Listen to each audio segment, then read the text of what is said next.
Morning Church. Continuing the reflections from John's Gospel, chapter 4. Jesus heals the official son. After the 2 days, he left for Galilee. Now Jesus himself had pointed out that a prophet has no honour in his own country. And when he arrived in Galilee, the Galileans welcomed him. They had seen all that he had done in Jerusalem at the Passover feast, for they also had been there. Once more he visited Cana in Galilee, where he had turned the water into wine. And there was a certain royal official whose son lay sick at Capernaum. When this man heard that Jesus had arrived in Galilee from Judea, he went to him and begged him to come and heal his son, who was close to death. "Unless you people see miraculous signs and wonders," Jesus told him, "you will never believe." The royal official said, "Sir, come down before my child dies." Jesus replied, "You may go. Your son will live." The man took Jesus at his word and departed. While he was still on the way, his servants met him with the news that his boy was living. When he inquired as to the time when his son got better, they said to him, "The fever left him yesterday at the 7th hour."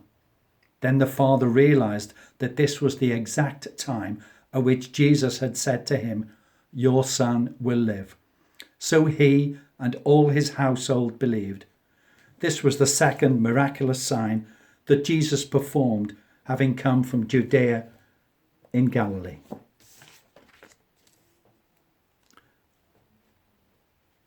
John tells us this was the second sign that Jesus did, and from now on he leaves us to do our own counting. Maybe there were folks there that were present at the miraculous water into wine, and they wanted to see this magician at work. And the people are clearly wanting a Messiah who will perform miracles to order rather than moving on to real faith, which will grasp Jesus' hidden identity, the Word dwelling in the flesh. The official believed the word that Jesus spoke to him, the fact he set off for home without insisting that Jesus came with him from Cana, which is up in the hills, all the way to Capernaum, which is down by the lake, is a clear indication that his faith didn't happen because he saw miracles, but because he heard Jesus' word. When the word was confirmed by the actual healing taking place at the exact moment, but at a distance, he and his whole family believed. The word Jesus had spoken had become flesh.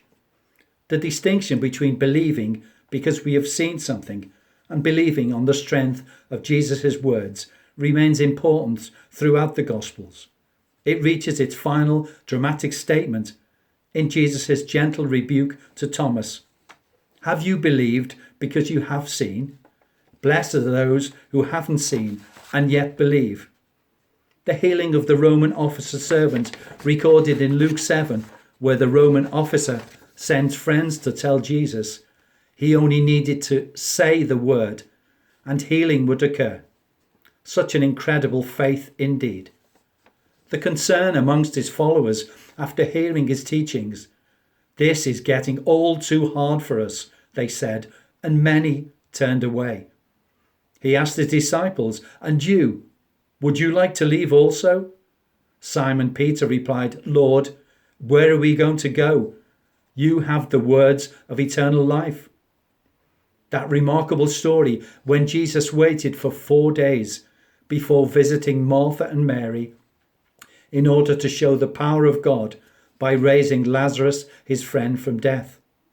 Significantly, he calls out, "Lazarus, come forth," because if he had just used the words, "come forth," all the dead in that cemetery would have come back to life. This is the challenge the gospel presents us with today. We are not invited to believe in an abstract idea or a warm, fuzzy feeling or an indefinable spiritual experience. We are invited to believe in the Word became flesh. Do you believe this?